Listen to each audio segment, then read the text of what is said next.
What's up, guys? Welcome back to the Fig Heel YouTube channel, and today we're taking a step away from the typical format of the channel, and we are going to take a look at how we got from this to this. We're going to take a look at the evolution of wrestling action figures.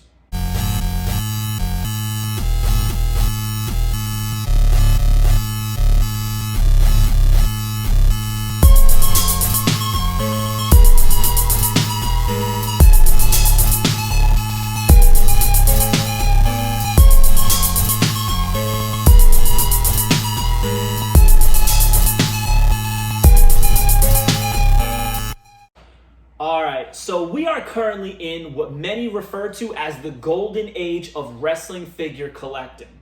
We have Mattel making WWE products. We have Jazzwares making AEW products. We have Pro Wrestling Tees making micro brawlers for so many different companies. We have Cella Toys, Nerds, Super 7, Zombie Sailor Toys. We have Junk Shop Dog making Popey style figures. There is so many varieties of different formats that you can go down right now as far as wrestling figure collecting is concerned. It's actually insane. It's hard to be able to be a completist now because there's so many different avenues that you could go. However, what we're going to take a look at today is how did we get from this to this? So, before I start, I want to make note that there's a couple rules that I had. I kept out short-lived lines that weren't really significant. Maybe they didn't thrive. Of course, I left out Maximum Sweats. I love Maximum Sweats, but are they a necessary line to include in the evolution of wrestling figures? I don't think so. I left out R3s. I left out a few different things. But the cream of the crop, the lines that thrived are here, okay? So while LJNs may not be the first ever wrestling figures produced, they were the first mainstream in America. Okay, before them, there was the very first ever wrestling toy, I should say, was a Gorgeous George plush doll. It is probably my holy grail of all holy grails that I hope to own one day. I've only seen a couple. They're kind of freaky looking, but it's history. After that were the Japanese Popeyes. And they had limited articulation, 2 points, arm, right arm, and left. While I don't own any of those, I didn't think it was necessary to include in the evolution, simply because they were not an Americanized product, though now they're a big part of our history. I also left out some Mexican. I do have AAAs, I do have CMLLs, I just didn't think it was necessary in this video. So first off, we're going to take a look at the WWF Ljn Figures. Okay, so here's a hacksaw. It doesn't matter the figure. We just want to take a look at what it is. So here we have an LJN. It's a rubberized material painted over. Very difficult to keep the paint on the actual figure itself. Now, a lot of people trash these figures. They call them dog toys. They say that they're hideous, they're ugly, they're pointless, they're unplayable. And some of those are valid points. I love LJNs personally. However, how did we get this? Okay, to understand that, we have to take a look at this Hulk Hogan. Now, this is the blue pad Hulk Hogan from the ring. I just grabbed the first one I had there just so I could show. Now, initially, LJNs were supposed to be this size with this mobility, okay, with the wire in there. However, early prototypes at trade shows, to try and get stores to put them on their shelves, they showed a 2-up. And that's how we got this, because this was very appealing. This was a large-scale figure to produce at a retail store. So that's how we got to LJNs. Would the line have been more extensive, more popular, had we stuck to the smaller scale? We'll never know. Personally, I think that the larger scale figures are much more beloved than the bendies. However, it's amazing to see that our first Americanized product had no articulation. How are you supposed to get creative and play, especially in a time of Masters of the Universe that had all these points of articulation at the time: neck, waist, both arms, and both legs. Which brings us to our next line, AWA Remco. Now, these figures came out right on the heels of WWF LJNs. Like I said, they have arm articulation, head, waist, and both legs. Okay, here's an Abdul the Butcher. Not only did they have good articulation, but they had cloth goods attire. As you can see, this Abdullah has booties and his shorts. Very cool. Why were these not as successful as WWF LJNs? We can probably equate that to the regionality of AWA wrestling.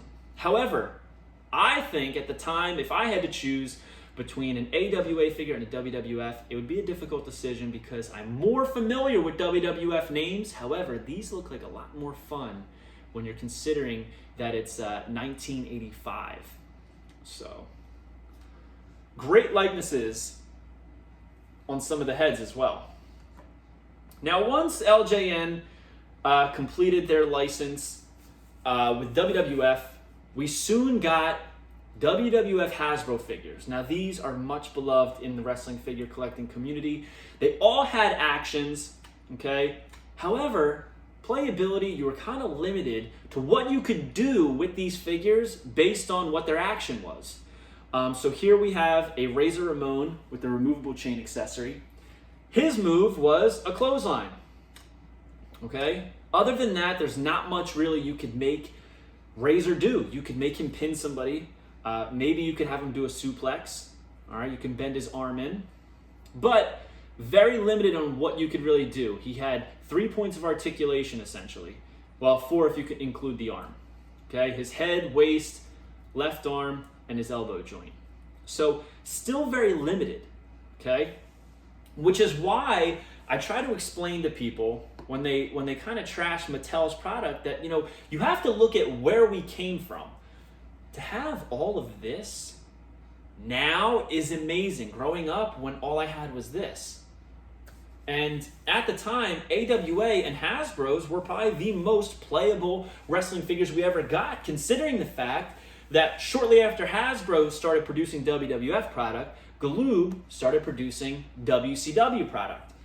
And these were PVC style figures in different wrestling poses, that were taken from promotional photos and still photos of the talent. Sometimes the talent wasn't even wearing their gear. They were wearing sweatpants, if you look at the Ron Simmons.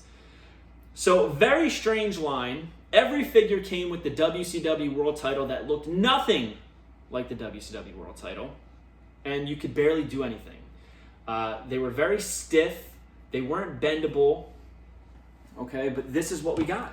So what could El Gigante do? El Gigante can pin somebody, and that's essentially it. Maybe throw somebody over the top rope. So what I'm saying is look at the limited mobility, the limited playability on these WCW Galoobs. You're seeing a trend now, right?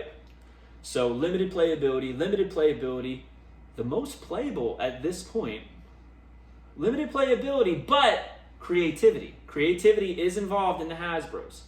Limited playability, and once again, WCW, once the Galoob line ended, they signed a deal with original San Francisco toy makers, and they produced, shocking, LJN style figures. They were trying to piggyback off of the success of the original LJNs, because the makers of LJNs ended up moving on to Galoob and ended up moving on to original San Francisco toy makers. So here we have a Lex Luger, the total package, okay? This figure is probably one of the best from this line. Why? Because it's actually doing a realistic pose that Lex Luger would do. It's a decent likeness.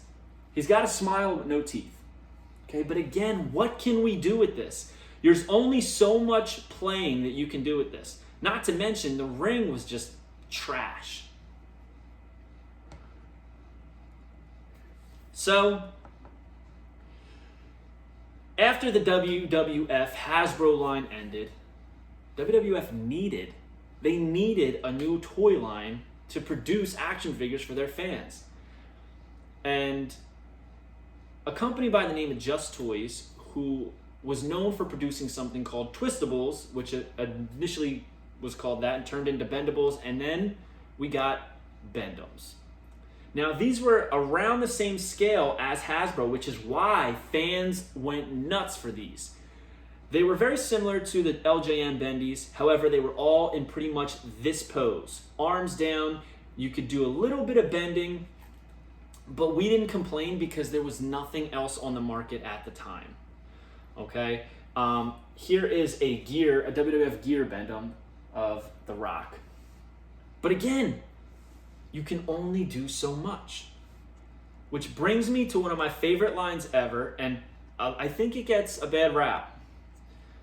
And that is WWF Jack's bone-crunching action figures. Why are these one of my favorites? Because you have to understand, I grew up with wrestling figures.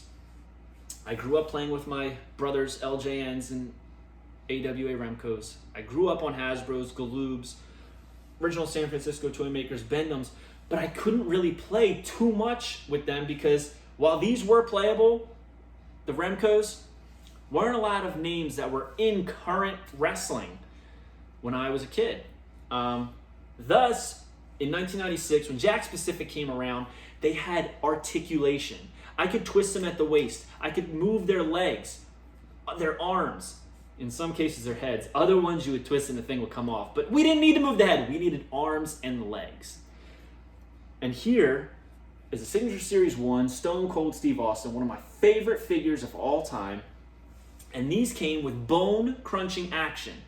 There is what is now actually on AEW's Jazzware Figures and soon to be on Elite's. It's a ratchet joint that clicks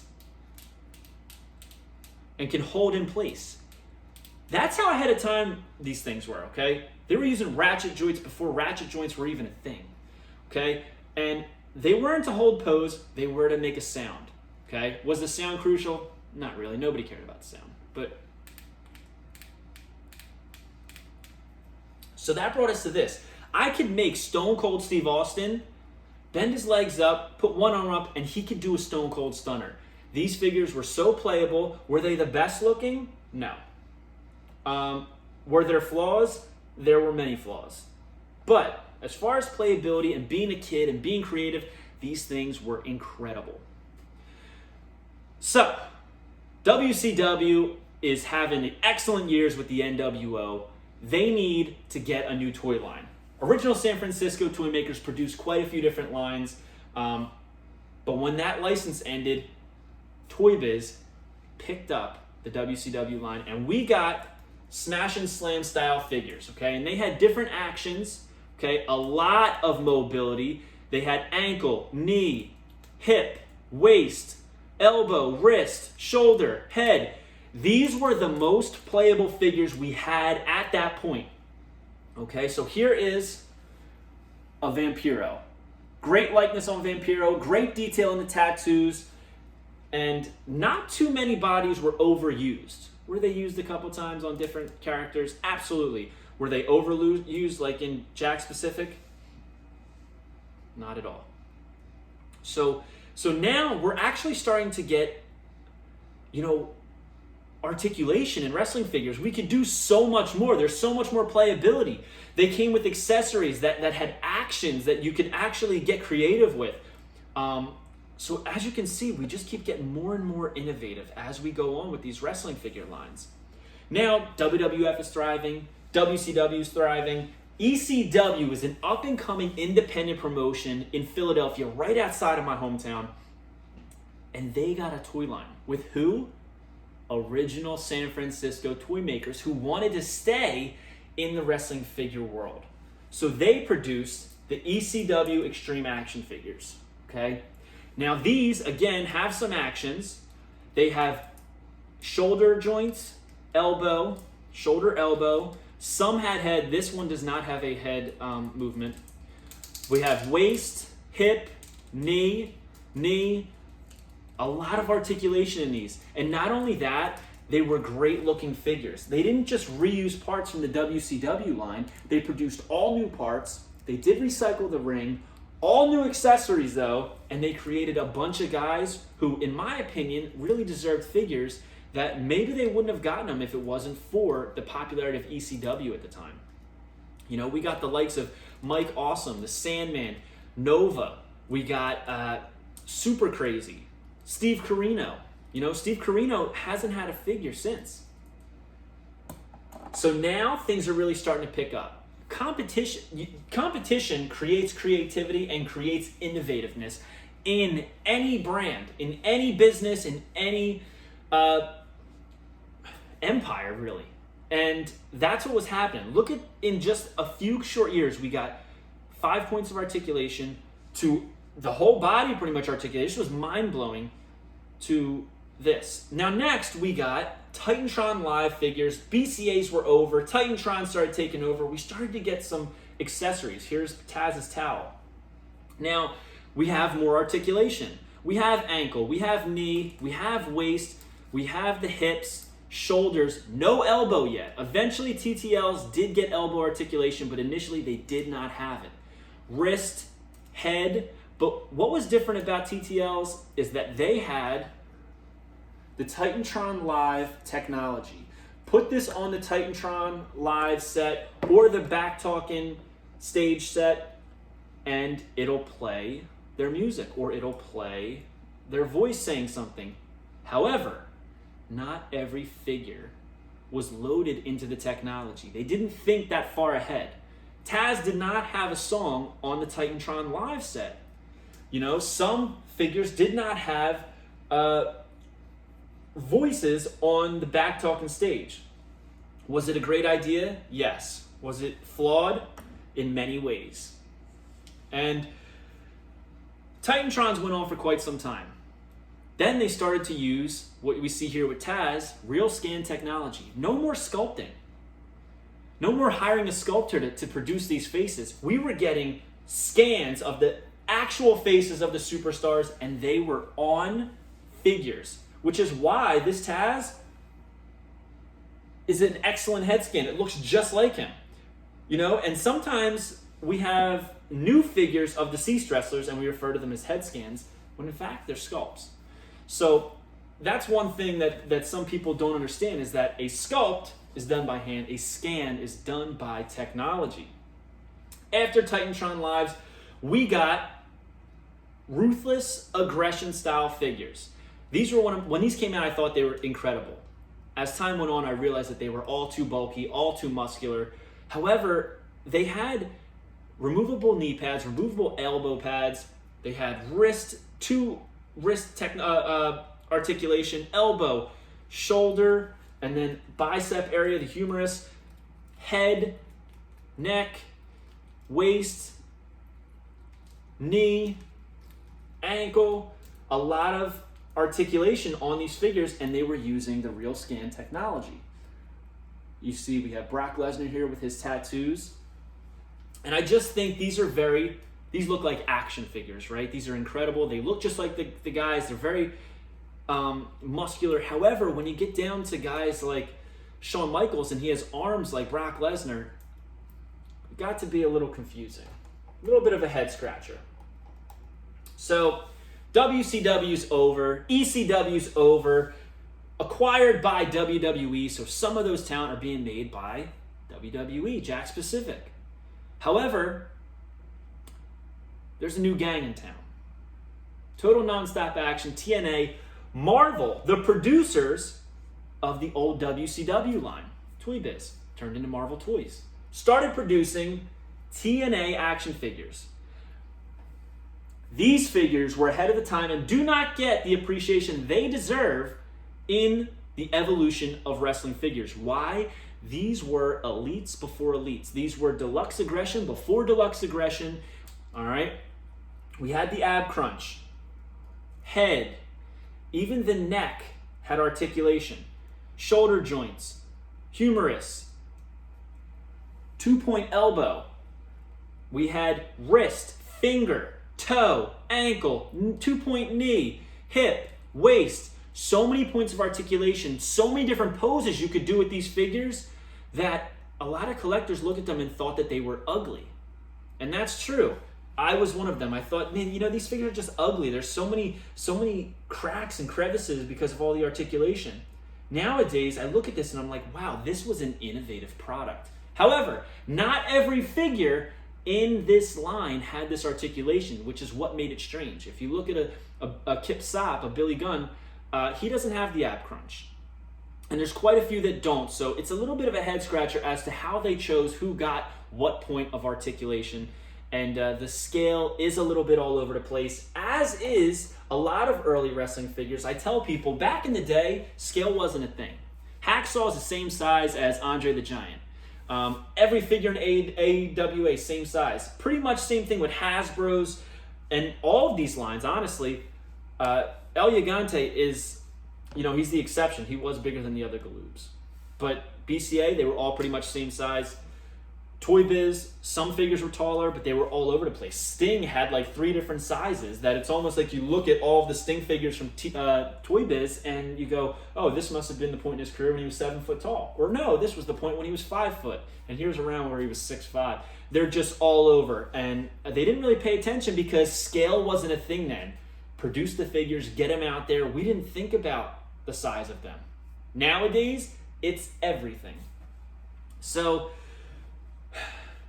after Ruthless Aggression, they started to produce something called Deluxe Aggression. Now, this is a TNA figure, but it's the same molds as the WWE Deluxe Aggressions. Basically, they took the articulation that we see here in the Marvel toys, eliminate the toe and fingers, and it's the same articulation, just with Ruthless Aggression style muscle molds. So there we got the ab crunch. Head, shoulder, hands, ankle, wrist, waist, hips, knees. You get the point. Okay, so now you're seeing we had no articulation, 5 points of articulation, and now we're getting even the abs are crunching. So WWE lost the license. Jakks Pacific lost the license with WWE. Jakks picked up TNA, which is what we see here. All right, Rob Terry from the TNA Impact line. But who's going to make WWE figures? Mattel. Mattel brings us basics and elites. Here's a Bray Wyatt basic. He has wrist, elbow, shoulder, head, waist, hip, knee, and ankle. Initially, there was a little bit more shoulder mobility and a little bit more elbow. However, I do think that the newer molds, I do like them with the limited shoulder. I think it just looks more flowing, especially for displayers, not players. But where Mattel hit a nice home run with the basics, Mattel definitely hit a grand slam with their elites. Now this is, if you're a wrestling figure collector, this was the meat and potatoes of your collection. All right, here we have a new Goldberg. Okay, real scan technology, true effects on the face. Now we're not just painting the face, we are printing their actual face on these figures, which is mind-blowing to me. Sometimes it looks great, sometimes it doesn't, but it's just a technology I can't wrap my head around. It's very impressive and very crazy. So we have foot, ankle, knee. We got the hip joint here, waist, ab crunch, shoulder, elbow, wrist on both sides and the head. And the posability, playability of these is through the roof. Now, Mattel has produced Ultimate style figures. However, there's not enough in the line for me to really consider that a major line yet. So we're going to move right on to the most current and the newest introduction into wrestling figures, Jazzwares, with their AEW All Elite Wrestling line. Okay, now we have Chris Jericho here with a removable hat, which I'm going to take off. Jazzwares wanted to make figures in scale with WWE Elites. And we got this, same thing, real scan head, true effects style printing, Great detail in the tattoos. While this is an early AEW figure because of the pale skin, it does have the articulation that we want to take a look at. Instead of an ab crunch, okay, the torso is on a swivel almost, all right, which gives even more playability, more mobility, more posability, okay? Same points of articulation for the most part as elites. However, we have what I was talking about, ratchet joints in the elbows. And what this does is it allows us to hold posability longer and hold displayability tighter, okay? So these joints aren't gonna get loose and just fall, okay? Same thing with the knees. You can hear it click every time that it bends, all right? So personally, when I first saw an AEW figure, I thought that they looked great, and I thought that the ratchet joints were something that could be the future. And now Mattel has announced that starting with Alexa Bliss and Bray Wyatt, I believe, that we are going to be getting, Becky Lynch and Bray Wyatt, we're going to be getting ratchet joints on elites. So this is the way to go. This is the future of wrestling figures as we stand. But it's just amazing to take some appreciation, look at where we've come and where we've gone. So we started with this, and we've come to this. When you look at these two side by side, it's easy to say that this is trash, that it sucks. Do I think that? No, I love LJNs. But it's easy for a collector to say that. When you look at this and you compare it to that, you gain an appreciation for talent, innovativeness, and technology. So I hope that gave some light on where we've come and why people appreciate the old as well as the new. Hope you guys like this video. Don't forget to like, comment, and subscribe. Follow me on Instagram @FigHeel and @Unreleased Wrestling Figs, and check out ProWrestlingTees.com/FigHeel for all your merchandise needs, like this FigHeel t-shirt. And comment below. Let me know your top 3 favorite wrestling figure lines. For me personally, I am going to have to go with Hasbro's, BCA's, and ECW figures. Do I love Elites and Unrivaled? Absolutely I do. And I collect them very much. However, I have nostalgia in these 3 lines. So comment your favorite 3 below. Tell me what you think about the evolution of wrestling figures, and tell me, do you think that you've gained an appreciation for the old, seeing how much we've developed over the years, going from LJN, AWA, Hasbro, Galoob, OSFTM, Just Toys, Jakks Pacific, Toy Biz, OSFTM again, Jakks Pacific, Titantron Lives, Marvel Toys, Jakks, Mattel, and Jazzwares. Take it easy, guys. Hope you like this video. Peace. If you enjoyed this video, don't forget to like, comment, and subscribe. Follow me on Instagram @FigHeel and @Unreleased Wrestling Figs. And you can visit the merch store at Pro Wrestling Tees and check out the Unreleased Wrestling Figure coloring books available now on Amazon.com, including Prime shipping.